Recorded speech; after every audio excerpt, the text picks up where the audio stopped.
Suresh sir, ഇന്ത്യയിലെ നക്സൽ പ്രസ്ഥാനത്തിന് കനത്ത തിരിച്ചടി ലഭിച്ചിരിക്കുന്നു എന്ന് നമുക്ക് പറയാൻ സാധിക്കും. മുതിർന്ന CPI മാവോയിസ്റ്റ് നേതാവ് മലോജില വേണുഗോപാലും അദ്ദേഹത്തിന്റെ 60ഓളം വരുന്ന അനുയായികളും എന്ന് വെച്ചാൽ 60ഓളം വരുന്ന നക്സലേറ്റുകളും ഇതാ കീഴടങ്ങിയിരിക്കുന്നു എന്ന വാർത്തയാണ് ഏറ്റവും ഒടുവിൽ പുറത്തു വരുന്നത്.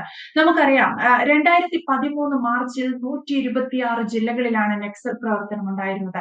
അത് ഈ 2025 മാർച്ചിൽ നോക്കുകയാണെങ്കിൽ വെറും 18 ആയിരുന്നു.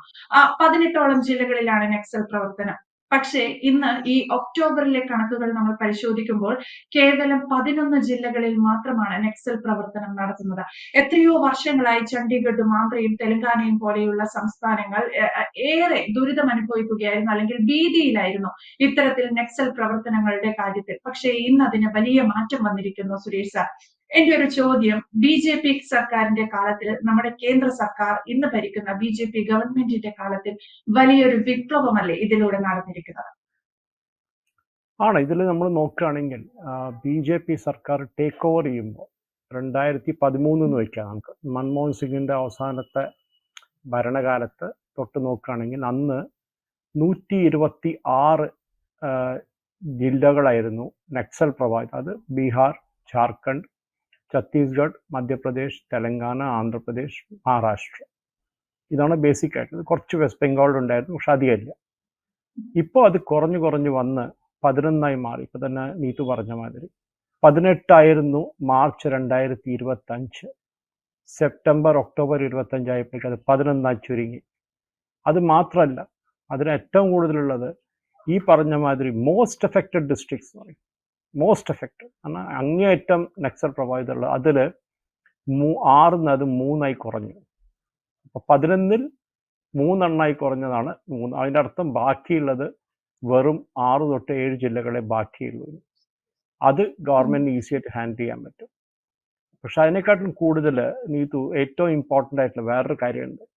ഈ നക്സലൈറ്റ്സിന് ഈ പറഞ്ഞ മാതിരി ഏറ്റവും കൂടുതൽ സപ്പോർട്ട് ഉണ്ടായിരുന്ന ഒരു ബേസ് ആയിരുന്നു തെലങ്കാന, പിന്നെ ആന്ധ്രയിൽ ഏജൻസി ഏരിയ എന്ന് പറയും. ശ്രീകാകുളം, വിശാഖപട്ടണം, ആ ഏരിയയിൽ ഒറീസ ബോർഡർ വരെ പോയി ഒറീസയിലേക്കും കിടക്കുന്ന ഗഞ്ചം, അങ്ങനത്തെ ഏരിയയിലും ജയ്പൂർ ഇങ്ങനത്തെ സ്ഥലങ്ങളിലും നക്സൽ പ്രഭാവിതമായിരുന്നു. ഏജൻസി ഏരിയയിൽ ഇപ്പോൾ നക്സലിസം ഇല്ല.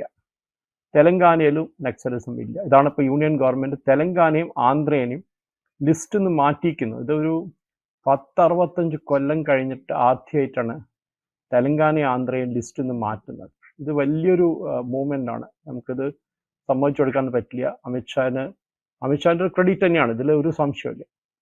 നമ്മൾ ഇന്നലെ കണ്ടിരുന്നു, ഇന്നലെ നടന്ന വലിയൊരു സറണ്ടർ സെറിമണിയിൽ മല്ലോജ് വേണുഗോപാൽ, നമ്മൾ ഇദ്ദേഹത്തെ പറ്റി കുറേ ദിവസമായിട്ട് നമ്മുടെ ചർച്ചകൾ നമ്മൾ ഈ വന്നിരുന്ന പേരാണ് മല്ലോജ് വേണുഗോപാൽ. അദ്ദേഹം സെൻട്രൽ കമ്മിറ്റി മെമ്പറാണ്. എന്നാൽ ഈ നമ്മുടെ CPM മാതിരി CPI ML ഒരു പോളിറ്റ് ബ്യൂറോ ഉണ്ട്. ആ പോളിറ്റ് ബ്യൂറോ മെമ്പറായിരുന്നു. 10-50 കൊല്ലായിട്ട് നക്സൽ ഔട്ട്ഫിറ്റിലായിരുന്നു. ഇതുവരെ അടുത്തുവരെ ഒരു 10 മാസം മുമ്പ് വരെ ഇദ്ദേഹത്തിന്റെ ഫോട്ടോ മുൾക്കുണ്ടായിരുന്നില്ല പോലീസുകാരുടെ അടുത്ത്. എങ്ങനെയുണ്ട് ഇദ്ദേഹത്തിനെ കാണാൻ എന്നുള്ള പറ്റിയിട്ടുള്ള ഫോട്ടോ മുൾക്കുണ്ടായിരുന്നില്ല. അതാണ് നമ്മൾ കണ്ടുവന്നത്. പക്ഷെ ഇപ്പോൾ നമ്മൾ കാണുന്നത് എന്താണെന്ന് പറഞ്ഞാൽ മല്ലോജ് വേണുഗോപാൽ മഹാരാഷ്ട്ര മുഖ്യമന്ത്രി ദേവേന്ദ്ര ഫഡ്നവിസിന് മുമ്പിൽ ഗദ്രിച്ചോലി എന്ന് പറഞ്ഞാൽ നക്സലിസത്തിന്റെ ഒരു ഹാർഡ് കോർ സെന്റർ ആയിരുന്നു. അങ്ങോട്ട് പോലീസ് എന്നല്ല, ഒരു പൊളിറ്റീഷ്യൻ പോലും കടക്കിയിരുന്നില്ല, അത്ര പേടിയായിരുന്നു ഒരു 5-6 കൊല്ലം മുമ്പ് വരെ. ഇന്നിപ്പോൾ അവിടെ ഈ സറണ്ടറായ മല്ലോജ് വേണുഗോപാലും 61 കാഡേഴ്സിനും ജോലി കൊടുക്കാൻ തയ്യാറാണ് അവിടെ ഒരു കമ്പനി. ലയറ്റ് സ്റ്റീൽ എന്ന് പറഞ്ഞിട്ട് നമ്മുടെ ദേശത്ത് വലിയൊരു അയൺ ആൻഡ് സ്റ്റീൽ മാനുഫാക്ചറിങ് കമ്പനിയാണ്. അവർ പറഞ്ഞേക്കുന്നത് ഞങ്ങൾ ഇവർക്ക് എല്ലാവർക്കും സറണ്ടർ ചെയ്ത് എല്ലാവർക്കും ജോലി കൊടുക്കാൻ തയ്യാറാണ്. ഇൻഫാക്ട് മല്ലോജ് വേണുഗോപാലിനെ ബ്രാൻഡ് അംബാസിഡറാക്കി മാറ്റാമെന്ന് പറയും. ആലോചിച്ചു എവിടുന്ന് എങ്ങോട്ടാണ് നമ്മൾ എത്തുന്നതെന്ന്. അപ്പോൾ അമിത്ഷാജി പറഞ്ഞ മാതിരി മാർച്ച് 31, 2026 ആവുമ്പോഴേക്കും നക്സൽ പ്രഭാവിത ഏരിയകളിൽ ഇനി ഭാരതത്തിൽ ഉണ്ടാവില്ല. നക്സലിസത്തെ കംപ്ലീറ്റ് ആയിട്ട് വൈപ്പ് ഔട്ട് ചെയ്യും. ഇപ്പൊ നമ്മൾ കാണുന്നത് നക്സലിസ്റ്റ് പോളിറ്റ് ബ്യൂറോയിൽ തന്നെ ആകെയുള്ളത് ഒരു 5-6 പേരാണ്. അവരും ജീവിച്ചിരിക്കണോന്ന് അറിഞ്ഞുകൂടാ, അതോ ഇനി അടുത്ത് കൊല്ലപ്പെടുമെന്ന് അറിഞ്ഞുകൂടാ. ഇപ്പൊ നമുക്ക് നോക്കുകയാണെങ്കിൽ നമ്മളിപ്പോ most affected left wing extremism ഇപ്പൊ ഉള്ളത് കാങ്കർ എന്ന് പറയും, ഛത്തീസ്ഗഡിൽ അതൊരു ഏരിയ ഉണ്ട്. അതേമാതിരി വെസ്റ്റ് സിംഭൂം ജാർഖണ്ഡിൽ, അതാണ് ഒരു ഏരിയ. പിന്നെ ഗദ്രിച്ചോലി മഹാരാഷ്ട്രയിൽ. ഈ 3 ജില്ലകളും ലിസ്റ്റിൽ നിന്ന് മാറ്റി അവർ, മിനിസ്ട്രി ഓഫ് ഹോം അഫയേഴ്സ്. ഇത് മാത്രമല്ല, ഞാൻ പറഞ്ഞാൽ ഇതിനെക്കാട്ടും ഏറ്റവും വലിയ മെയിൻ ആയിട്ടുള്ള കാര്യമാണ് തെലങ്കാനയിലെ തെലങ്കാന ആന്ധ്രയെ ലിസ്റ്റിൽ നിന്ന് മാറ്റി. ഇനി ബാക്കി 5 ജില്ലകൾ എഫക്റ്റഡ് ആയിട്ടുള്ള ജില്ലകളാണ് ഗറിയാബാണ്ട്, ദാന്തേവാഡ ആൻഡ് മൊഹല്ല, മൺപൂർ, അംബർഗർ ചൗക്കി. ഛത്തീസ്ഗഡിലാണ് ഈ 3 ജില്ലകളുള്ളത്. അതല്ലാതെ ബാലഘാട്ട് മധ്യപ്രദേശിലെ ഒരു ജില്ലയുണ്ട്, അവിടെയും നക്സൽസിന്റെ പ്രസൻസ് ഉണ്ട്. പിന്നെ കണ്ഠമൽ ഒറീസയിൽ. ഈ 5 ജില്ലകൾ 6 ജില്ലകൾ എന്ന് പറയാം, 5 എണ്ണമാണ് ഇപ്പോൾ ഉള്ളത്. അതിലാണ് മേജർ ആയിട്ട് നക്സൽ മൂവ്മെന്റ് ഉള്ളത്. ഇപ്പൊ ഇനി CRPFന്റെയും ആ ലോക്കൽ പോലീസ് യൂണിറ്റ്സിന്റെ കമാൻഡോ യൂണിറ്റ്സിന്റെ കംപ്ലീറ്റ് പ്രസൻസ് ഈ 5 ജില്ലകളുടെ മേലെയായിരിക്കും. അതിന്റെ കൂടെ നമ്മൾ കണ്ടു 7 ജില്ലകളെ മാറ്റി ലെഫ്റ്റ് വിങ് എക്സ്ട്രീമിസ്റ്റിന്. ആൻഡ് ആന്ധ്രാപ്രദേശിൻ്റെ ഇത് കുറേ ഉണ്ട്, തെലങ്കാനയിൽ കുറേ ഉണ്ട്. ആന്ധ്രാപ്രദേശിൽ ഫോർ എക്സാമ്പിൾ അടൂർ സീതാറാമരാജു ഡിസ്ട്രിക്ട് എന്ന് പറഞ്ഞിട്ടുണ്ട് ആന്ധ്രയിൽ നിന്ന്. കലഹിന്ദി ആൻഡ് മൽക്കാൻഗിരി നമ്മുടെ ഒറീസയിലാണിത്. നക്സലിസത്തിന്റെ വലിയൊരു കേന്ദ്രമായിരുന്നു ഇതൊക്കെ. അതേമാതിരി ഭദ്രാദ്രി കോത്തഗുഡം, ഈ കോൾ ഏരിയ, സിംഗറേനി കോൾ റീസിന്റെ ഒരു ഏരിയ ആണ്. അവിടെ നക്സലിസത്തിന് വലിയൊരു ഇൻഫ്ലുവൻസ് ഉണ്ടായിരുന്നു. ഒരു കാലത്ത് അവിടുത്തെ ട്രേഡ് യൂണിയൻ കമ്മ്യൂണിസ്റ്റുകാരെ ജയിച്ചുകൊണ്ട് വന്നു 10-35 കൊല്ലമായിട്ട്. ഇപ്പോൾ അവരുടെ കയ്യിൽ നിന്ന് പോയത് കോൺഗ്രസ്സുകാരുടെ പേരായിപ്പോയി അത്. അതേമാതിരി നോപ്പാഡ ഒറീസയിൽ, ആ ഒരു ജില്ലയും ഇപ്പോൾ ലെഫ്റ്റ് വിങ് എക്സ്ട്രീമിസ്റ്റുകളാണ്. ആന്ധ്രയിൽ നിന്നും പറഞ്ഞ മാതിരി മോസ്റ്റ് ഓഫ് ദ ഡിസ്ട്രിക്ട് മാറ്റിക്കഴിഞ്ഞു. ഈവൻ കേരളത്തിൽ ഫോർ എക്സാമ്പിൾ മാർച്ച് 2025 കണ്ണൂരും വയനാടും നക്സൽ ക്ലാസിഫൈഡ് ഡിസ്ട്രിക്ട്സ് ആയിരുന്നു. അതിനെ മാറ്റി ആ ലിസ്റ്റ് അതും പുറത്തേക്ക് വന്നു കഴിഞ്ഞു. ഝഗ്രാം വെസ്റ്റ് ബംഗാളിലൊരു ജില്ലയുണ്ടായിരുന്നു, നക്സൽ പ്രഭാവിത ഏരിയ ആയിരുന്നു, അതിനെയും ലിസ്റ്റിൽ നിന്ന് മാറ്റി. അപ്പോൾ നമ്മൾ നോക്കുകയാണെങ്കിൽ കംപ്ലീറ്റ് ആയിട്ട് ഒരു വൈപ്പ് ഔട്ടാണ് നടക്കുന്നത് നക്സലിസത്തിന്റെ. അത് കണ്ട് നമ്മൾ വന്ന് ഈ പറഞ്ഞ മാതിരി നക്സലിസം ഇന്ന് ഉണ്ടോ ഇല്ലയോ എന്ന് ചോദിക്കുകയാണെങ്കിൽ നക്സലിസം ഇല്ല, ഇന്ന് പോയി. നക്സലിസത്തിന്റെ ഒരു സൈൻ കാണാൻ തന്നെ ഇല്ല, കംപ്ലീറ്റ് ആയിട്ട് മാഞ്ഞു പോയി നക്സലിസം. അതിന്റെ ഒരു സൂചനയാണ് നമ്മൾ കണ്ടുവരുന്നത്. നീതു, ഇതിൽ ഏറ്റവും കൂടുതൽ കാണാൻ പറ്റുന്ന അമിത്ഷാന്റെ ഒരു എന്താ പറയുക, ഒരു കംപ്ലീറ്റ് ലീഡർഷിപ്പാണ്. എങ്ങനെയെങ്കിലും ഇവരെ തുടച്ചു മാറ്റണം എന്നുള്ളൊരു അദ്ദേഹത്തിനൊരു നിശ്ചയമായിരുന്നു ഇത്. നമ്മൾ കണ്ടുവരാണെങ്കിൽ ഇപ്പൊ CPI മാവോയിസ്റ്റില് 312 കാഡേഴ്സിനെ പോലീസ് എൻകൗണ്ടറിൽ കൊല്ലപ്പെട്ടു ഈ കഴിഞ്ഞ കൊല്ലം.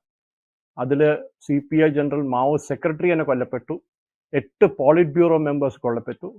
അതേമാതിരി central committee of polit bureau അത് 2. പിന്നെ അതല്ലാണ്ട് 836 പേര് സറണ്ടർ ചെയ്തു. ആൻഡ് ഇതിൽ നമ്മൾ കണ്ടിട്ടുണ്ട്, അതിൽ അറസ്റ്റ് ചെയ്തിട്ടുണ്ട് അവരെ 1300 പേരെ കണ്ടു, ഓൾമോസ്റ്റ് 1600 പേരാണ് സറണ്ടർ ചെയ്തിട്ടുണ്ട്. ഒരു നാഷണൽ ആക്ഷൻ പ്ലാൻ ഉണ്ടായിരുന്നു നീതു. അതാണ് ഇതിലൊരു മെയിൻ ആയിട്ട് മോദി ഗവൺമെന്റ് സ്റ്റെപ്പ് ആയത്. ഒരു പ്ലാൻ വേണം, എന്ത് ചെയ്താലും ഒരു പ്ലാൻ വേണം നമുക്ക്, എങ്ങനെയാണ് നമ്മൾ ഇത് ചെയ്യാൻ പോകുന്നത് എന്നുള്ളതിനെ പറ്റി. ആ പ്ലാൻ പ്രകാരമാണ് ഇപ്പോൾ Modi government step by step നക്സലിസത്തിനെ, ബിക്കോസ് നമ്മളെപ്പോഴും പണ്ട് ബിപിൻ റാവത്ത് നമ്മുടെ പണ്ടത്തെ CDS പറഞ്ഞിട്ടുണ്ട്, ചീഫ് ഓഫ് ഡിഫൻസ് സ്റ്റാഫ്, നമ്മൾ 2.5 ഫ്രണ്ട് വാറാണ് ഫൈറ്റ് ചെയ്യുന്നത്. ഒന്ന് ചൈന, ഒന്ന് പാകിസ്ഥാൻ, പിന്നൊന്ന് ഈ CPI Maoist urban and rural Naxals. Urban Naxals നമ്മുടെ ഡൽഹിയിലും JNUയിലും അങ്ങനത്തെ കുറെ സ്ഥലത്തുള്ളതാണ്. നമ്മുടെ നാട്ടിലും കുറെ അർബൻ നെക്സൽസ് ഉണ്ട്. ഇവർ നക്സലൈറ്റ്സിന്റെ ഒരു ഫ്രണ്ട് ആണ് ഇവരൊക്കെ. പക്ഷെ അതെല്ലാം മാറ്റി തുടച്ച് കംപ്ലീറ്റ് ആയിട്ട് ഈ പറഞ്ഞ മാതിരി നക്സലിസത്തിന് മല്ലോജി വേണുഗോപാലിന്റെ സറണ്ടർ മാത്രമല്ല, അതേമാതിരി ഇനിയും കുറെ സറണ്ടർ നടക്കാൻ പോകുന്നുണ്ട്. കംപ്ലീറ്റ് ആയിട്ട് നക്സലിസത്തിനെ മാർച്ച് വരെ നിൽക്കേണ്ട ആവശ്യമില്ല, അതിന് മുമ്പ് തന്നെ ഫെബ്രുവരി ആകുമ്പോഴേക്കും നക്സലിസം ഭാരത് ദേശത്തിന് മൊത്തം തുടച്ചു മാറ്റും. ഇവരെല്ലാവരും മെയിൻ സ്ട്രീമിലേക്ക് കൊണ്ടുവരും. നമ്മൾ പറഞ്ഞ മാതിരി ലയഡ് സീൽ തന്നെ ഇന്നലെ സറണ്ടർ ചെയ്ത് 61 പേർക്കും ജോലി കൊടുക്കാൻ റെഡിയാണെന്നാണ്. പിന്നെ എന്താ വേണ്ടത്? അതല്ല വേണ്ട, ജോലിയാണ് വേണ്ട എല്ലാവർക്കും. ഈ ജോലി കിട്ടിക്കഴിഞ്ഞാൽ ഈ പറഞ്ഞ മാതിരി എല്ലാവരും ഒരു പീസ്ഫുൾ മെത്തേഡിൽ വന്ന് നമുക്ക് മെയിൻ സൊസൈറ്റിയിൽ ജോയിൻ ചെയ്ത് അവിടുത്തെ ഒരു ജോലി എടുത്തു കഴിഞ്ഞാലാണ്. നമ്മുടെ നാട്ടിൽ നക്സലിസം ഇല്ലാത്ത കാരണം അതൊരു ലാൻഡ് റിഫോംസ് ആയിരുന്നു ഒന്ന്, പിന്നെ അതൊരു അർബൻ റൂറൽ ഡിവൈഡ് ഇല്ല നമ്മുടെ നാട്ടിൽ. ഏറ്റവും താഴെത്തട്ടുള്ള ആൾക്കും ഒരു നല്ല വരുമാനം കിട്ടിയിരുന്നു ഡെയിലി വർക്ക് ചെയ്യുമ്പോൾ. ഇപ്പൊ തന്നെ നമുക്കറിയാം 1200 1300 അൺസ്കിൽഡ് ലേബറേഴ്സിനെ കിട്ടും. അതാണ് ബംഗാളിനും അസാമിനൊക്കെ കുറെ പേര് വരുന്നത്. അതേമാതിരി തെലങ്കാനയിൽ ഇനി അവർക്ക് ഉദ്യോഗം കൊടുത്തു കഴിഞ്ഞാൽ ഡെഫിനറ്റ് ആയിട്ട് ഇനിയും കാഡേഴ്സ് സറണ്ടർ ചെയ്യും. ഗദ്രിചോലി മഹാരാഷ്ട്രയിലും സറണ്ടർ ചെയ്യും. ഈ പറഞ്ഞ മാതിരി ഛത്തീസ്ഗഡിലും കംപ്ലീറ്റ് ആയിട്ട് നക്സലിസത്തിനെ വൈപ്പ് ഔട്ട് ചെയ്യാൻ പോകും. ഇനി ഒരു 2-3 മാസം കൂടിയുള്ളൂ. അത് കഴിഞ്ഞ് കഴിഞ്ഞാൽ നക്സലിസം എന്നുള്ള ഒരു വേർഡ് നമുക്ക് ഡിക്ഷണറിയിൽ മാറ്റി വെക്കേണ്ടി വരും, വേറെ എവിടെ ഇത് ഉണ്ടാവില്ല. യെസ്. എന്തായാലും സാർ ഈ പറഞ്ഞതുപോലെ 70 വർഷങ്ങൾക്ക് ശേഷം തെലങ്കാനയും ആന്ധ്രാപ്രദേശും ഉൾപ്പെടെയുള്ള സംസ്ഥാനങ്ങൾ നക്സലിൽ നിന്ന് മുക്തമാകുന്നു എന്നുള്ളത് രാജ്യത്തെ ഏറെ അഭിമാനിക്കാവുന്ന ഒരു വിഷയം കൂടിയാണ്. എത്ര മാധ്യമങ്ങൾ അല്ലെങ്കിൽ ആരൊക്കെ ഈ വിഷയം ചർച്ച ചെയ്യുന്നു എന്നതും ശ്രദ്ധേയമാണ്. കാരണം ബി.ജെ.പി. ഗവൺമെന്റ് കൊണ്ടുവരുന്ന ഇത്തരത്തിലുള്ള മാറ്റങ്ങളെ എത്ര പേർ അംഗീകരിക്കുന്നു എന്നുള്ളതാണ്. എന്തായാലും രാജ്യത്ത് ഏറ്റവും ഒടുവിൽ കൺക്ലൂഷനിൽ സുരേഷ് സാർ പറഞ്ഞതുപോലെ രാജ്യത്തെ ഈ നക്സൽ എന്നുള്ള വാക്ക് ഏറ്റവും ഒടുവിൽ കുറച്ച് വർഷങ്ങൾ കൂടി കഴിയുമ്പോൾ ഡിക്ഷണറികളിലോ മറ്റോ വായിക്കാൻ മാത്രം സാധിക്കുന്ന ഒന്നായി തീരട്ടെ എന്ന് നമുക്ക് പ്രാർത്ഥിക്കാം. എന്തായാലും വ്യക്തമാണ്. Thank you sir. കൂടുതൽ വാർത്തകളും വിശേഷങ്ങളും നിങ്ങളിലേക്ക് എത്താൻ ABC മലയാളം സബ്സ്ക്രൈബ് ചെയ്യുക, ബെൽബട്ടനും അമർത്തുക.